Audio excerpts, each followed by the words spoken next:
আল্লাহ বলে আফালা ইয়ানজুরুনা ইলাল ইবিলি কাইফা খুলিকাত, ওরা কি উটের দিকে তাকায় না? উটের কথা আল্লাহ কেন বললেন? উট হচ্ছে এমন আজীব একটা প্রাণী যেটা প্রাণী বিজ্ঞানীদেরকে হয়রান করে দিয়েছে। উটের যে ফিচার আল্লাহ তাআলা দিয়েছেন, মক্কার লোকেরা উটের গোশত খাইতো, উটের দুধ খাইতো, উটের চামড়া দিয়ে দামি লেদার তারা বানাতো, উটের উপর মাল নিয়ে বোঝাই করে এক প্রান্ত থেকে আরেক প্রান্তে পাড়ি দিত। এবং উট হচ্ছে এমন প্রাণী যেটা একসাথে 1 মাস না খেয়ে বেঁচে থাকতে পারে। 1 মাস পানিও খাওয়া লাগবে না, খাবারও খাওয়া লাগবে না। এট এ টাইমে একটা উট, প্রাপ্তবয়স্ক একটা উট একসাথে 200 লিটার পানি খেয়ে ফেলতে পারে। এবং উটের পেটের ভিতরে একটা স্পেশাল ওয়াটার চেম্বার আছে, ওই চেম্বারে রেখে দেয়, খেয়ে ওইটারে পাঠায় দেয় না ওদের কিডনিতে। 200 লিটার পানি একবারে খেয়ে স্পেশাল চেম্বারে রেখে দেয়, যখন লাগবে ওখান থেকে নিয়ে নিয়ে বেঁচে থাকে। 1 মাস না খেয়ে বেঁচে থাকে কি করে? উটের পিঠে দেখবেন একটা কুজ আছে, এই পুরো কুজটা হচ্ছে চর্বির আধার। উটের যখন খাবার থাকে না মরুভূমিতে, মাসের পর মাস যখন চলে, ওই চর্বি থেকে এনার্জি নিয়ে সে মরুভূমিতে চলে। আমাদের চোখের মধ্যে যেমনি একটা পাপড়ি, এরকম এক পাপড়ি দিয়ে উটকে আল্লাহ বানায় নাই, ডবল লেয়ারের পাপড়ি দিয়েছে। কারণ মরুভূমির মধ্যে চলতে পথে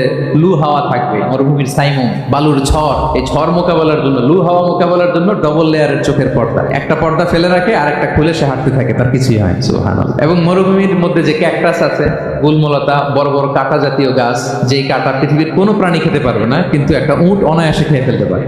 উটের জিহ্বাকে এবং পাকস্থলীকে আল্লাহ এমন স্পেশালি মেড করেছেন, যত কাঁটা দিবেন খেয়ে সাবার, ওর কিছুই হয় না। আরে উটকে নিয়ে গবেষণা করলে তো উটের মালিককে খুঁজে পায় তারা।